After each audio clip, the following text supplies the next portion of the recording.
नमस्कार मंडळी, मी कोल्हापूरची मुलगी ऋतुजा. 1000 ऑर्डर्स इन 30 डेज चॅलेंजचा हा 12वा दिवस. शॉपसाठी, मॉलसाठी बल्क क्वांटिटीमध्ये पॅक होत आहेत या चटण्या. या तोंडी लावणीच्या चटण्यांची टेस्ट एकदम बेस्ट असल्यामुळे ग्राहकांचा भरपूर मोठ्या प्रमाणात या चटण्यांना प्रतिसाद आहे. त्यामुळे बल्क क्वांटिटीमध्ये या चटण्या बनतात. आणि शेंगदाणा चटणी तर हा रनिंग आयटम आहे. कांदा लसूण मसाला चटणीनंतर बेस्ट सेलिंग प्रोडक्ट हा शेंगदाणा चटणी आहे. शेंगदाणा चटणी, कोरटा चटणी, जवस चटणी, मेथकूट, डांगर पीठ, कढीपत्ता चटणी हे सगळे प्रोडक्ट्स तुषार मसालेमध्ये उपलब्ध आहेत. या ऑर्डर्स तर पॅक होतच आहेत, पण डिंक लाडूच्या ऑर्डर्स देखील तयार होत आहेत.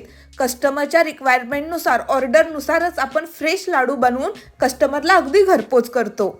पुढची ऑर्डर ही कांदा लसूण मसाला चटणीची आहे. 3 किलो मिरची पावडर पासून यांना कांदा लसूण मसाला चटणी बनवून हवी आहे. त्यांचीच लिस्ट तुम्ही पाहू शकता.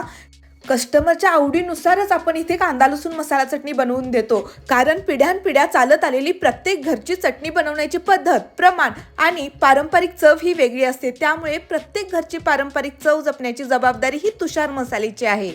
कांदा लसूण मसाला चटणी ही आपल्याला रोज लागते, त्यामुळे यामध्ये कॉम्प्रोमाइज चालत नाही. काही लोकांना तिखट हवी असते, काहींना मीडियम तिखट हवी असते, कोणाला कांदा पाहिजे असतो, कोणाला नको असतो. जशी कस्टमरची रिक्वायरमेंट आहे त्याच पद्धतीने इथे मसाला चटणी बनवून दिली जाते. आता ही 3 किलो मिरची पावडर पासून आपण कांदा लसूण मसाला चटणी बनवली आहे. 3 किलोची जवळपास 9 किलो कांदा लसूण मसाला चटणी बनवून तयार आहे. त्यानंतर एका होलसेल शॉपची ही 500 खडा मसाल्याची ऑर्डर आता पॅक केली आहे. एक बंच हा 10 पॅकेट्सचा आहे. आज या चॅलेंजच्या 12व्या दिवशी आपल्या 14 ऑर्डर्स कंप्लीट झालेल्या आहेत.